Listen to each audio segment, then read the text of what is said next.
Salut à tous, ici William Pérusse. Vous savez, la littérature jeunesse, ça ne date pas d'hier. Ces temps-ci, on en produit énormément, de ce qui se fait de meilleur à ce qui se fait de pire. Et même dans les siècles antérieurs, ça existait. On a même des grands classiques de la littérature qui cadreraient dans la catégorie jeunesse. Puis on peut même dire qu'en quelque part, les contes des frères Grimm, par exemple, ou encore les fables de La Fontaine, eh bien ce sont des œuvres littéraires jeunesse, si on veut.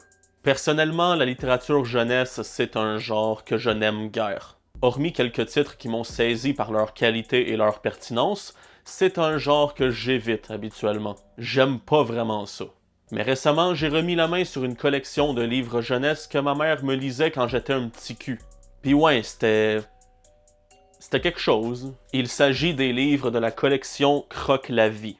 La littérature jeunesse peut avoir pour fonction d'être éducative ou divertissante. Ici, les auteurs s'étaient vraisemblablement donné pour but d'accomplir les deux mandats. Même si, en bout de ligne, ces livres-là étaient plus divertissants qu'autre chose. Ça s'adressait à un public d'enfants de 5 ans et plus, puis ce qu'ils s'y disaient était pas sorcier à comprendre, ça tenait du gros bon sens. Fait que même à 5 ans, si t'apprenais quelque chose grâce à une lecture de ces livres-là, c'est peut-être parce que t'étais un Mongolien.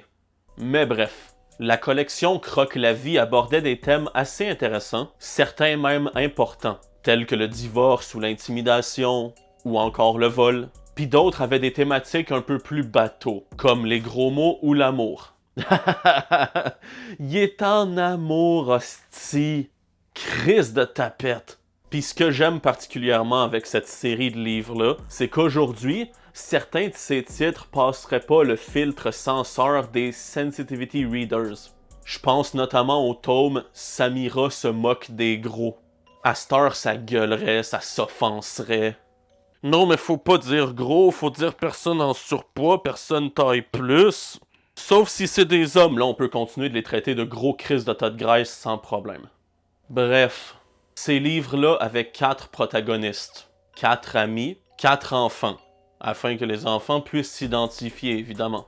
Jules, Eddie, Louise et Samira. Jules, qui était en quelque sorte le gamin le plus sage des 4, un peu tronche sur les bords. Je dis pas ça à cause de ses grosses crises de lunettes rondes, mais je dis carrément ça à cause de ses grosses crises de lunettes rondes. Et Jules se magasinait parfois un casier judiciaire, le petit Chris, comme dans ce volume-ci, où il fait un voleur de sa personne. Il s'est trop tenu avec le grand frère de Samira, l'hostie. Pis tout ça pour un suçon en plus. Genre, vol de quoi qui en vaut la peine, hostie? Genre, un playboy? Ça va t'apprendre la vie.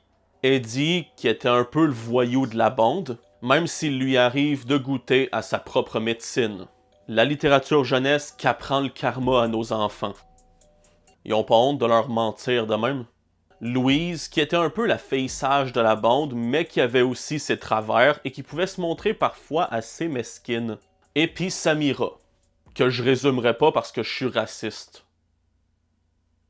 Je rigole, calmez-vous. En vrai, ça servirait à rien de résumer Samira parce qu'elle a sensiblement le même tempérament que Louise. De mémoire. Faut dire que ça fait près de 20 ans que j'ai pas touché à ces livres-là. Ces 4 gamins-là étaient amis, mais on les voyait très rarement ensemble dans les mêmes livres. Généralement, chaque volume avait sa propre intrigue, suivant un seul des 4 enfants, avec parfois une apparition d'un autre et puis d'un autre dans l'histoire d'un autre. C'est clair en esti. Sans réelle continuité entre les histoires, sauf exception. Voici une exception. La maman de Jules attend un bébé. Personnellement, j'aurais préféré ce titre-là. La maman de Jules est juste grosse. Quel est le pourcentage d'hommes qui ne bandent pas ses grosses au Québec? Puis dans les volumes qui suivent et qui concernent Jules, on voit le bébé en question. Donc il y a eu naissance. Ça aurait fait quand même un pas pire thème. La maman de Jules fait une fausse couche. Tu sais, on répétera pas la même erreur 2 fois. Cesse d'engendrer des voleurs de suçons, grosse charrue. Bref, il y a quand même une continuité de livre en livre. Ces livres-là apprennent au moins aux enfants à être des auteurs consistants. Louise dit des gros mots. Ah, Chris, ouais. Ouais. Ce volume-là, il est assez spécial.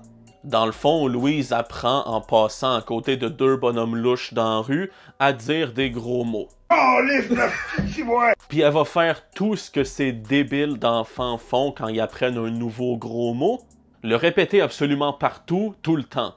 Message aux parents mous, inquiétez-vous pas. Il y aura pas de tabarnak de sti de calice, de Christ, de Sainte Vierge, de sacrement de ciboire entre les pages de ce livre. Les mauvais mots sont illustrés ici avec des monstres en mou ou en gelé. Bref, des petits blobs. Idée scénaristique intéressante, mais un peu conne. Je me rappelle d'un bout où Louise lâche un gros mot, pis t'as juste un petit monstre qui jaillit de sa gueule, pis qui le fout le bordel. Là, ok, c'est un peu gros, comme moi. On s'entend que dans une famille normale, le pire qui puisse arriver quand tu sacres à table et que t'es un enfant, c'est que tes parents te réprimandent, voire qu'ils te punissent, puis que ton grand frère louche éclate de rire parce qu'un enfant qui sacre, c'est drôle en tabarnak.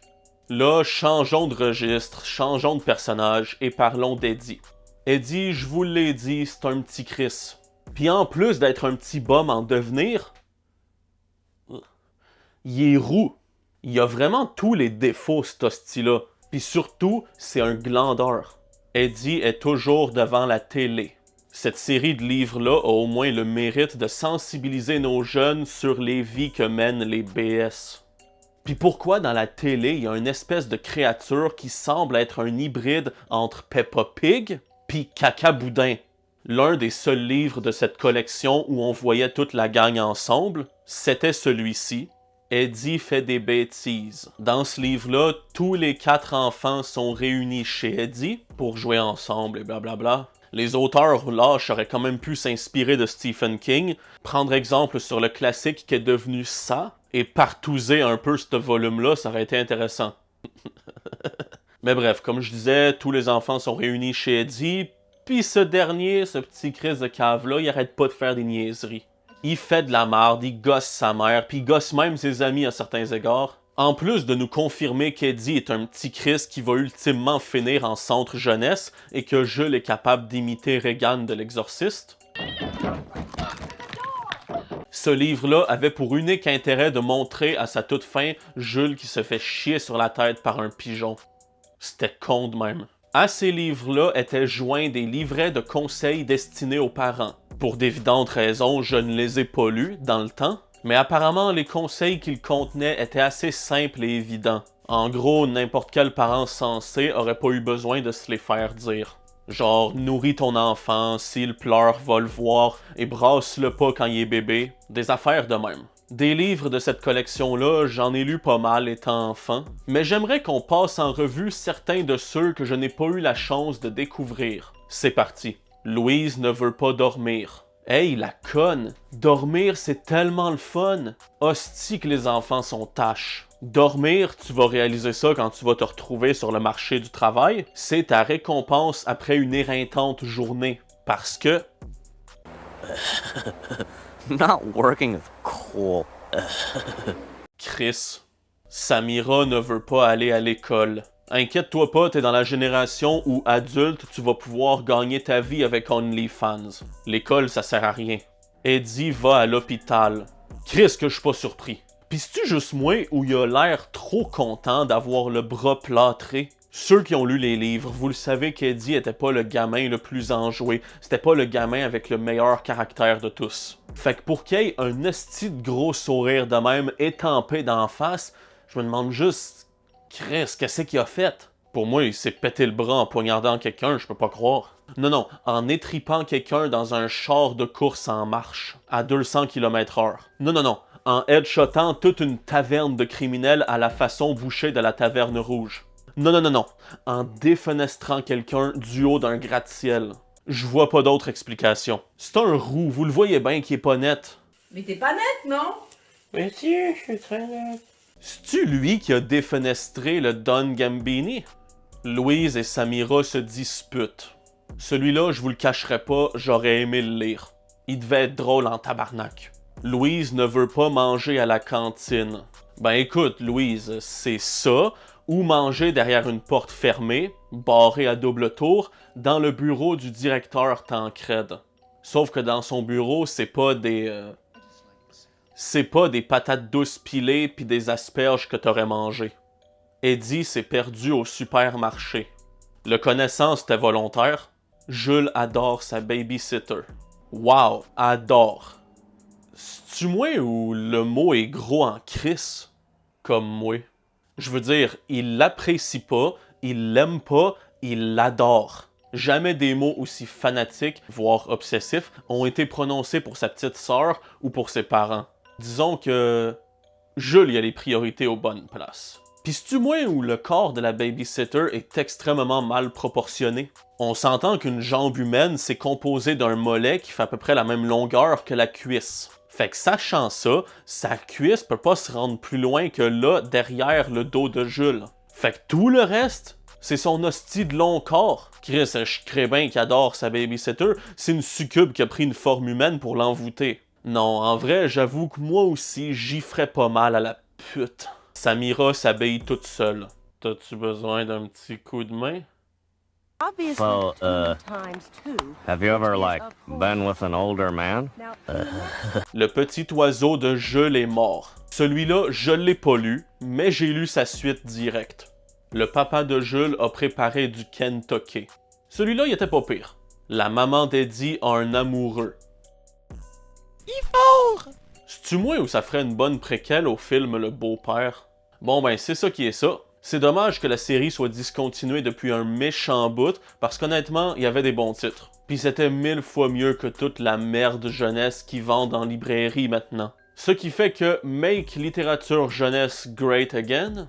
Abonnez-vous, commentez, partagez la vidéo, aimez-la. Puis si vous voulez découvrir de la vraie bonne littérature,